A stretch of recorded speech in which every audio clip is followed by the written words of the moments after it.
In today's video, I'm going to teach you how to manage suppliers in QuickBooks Online. By the end, you'll know exactly where to go, what to enter, and how to keep supplier records clean so your expenses and payables stay accurate. Start by opening QuickBooks Online and logging into your account.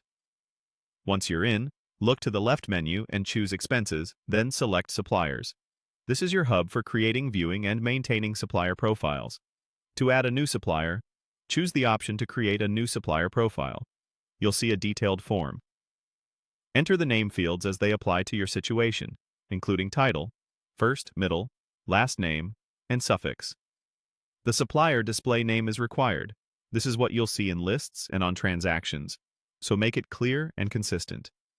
If the supplier is a business, add the company name as well.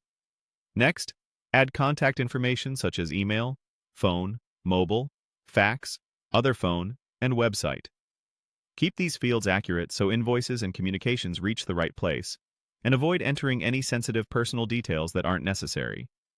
Then, fill in the address fields: street address 1 and 2, city, province, zip code, and country.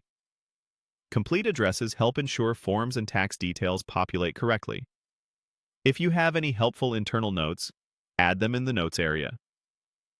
You can also attach documents, like contracts or W-9 T4A equivalents, using Add Attachment, keeping in mind the maximum file size is 20 MB. Under Taxes, enter the business ID number or social insurance number, if applicable and only when appropriate for your records.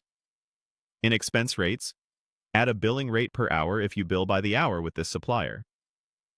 Under Payments, set the terms and enter an account number if the supplier provided one.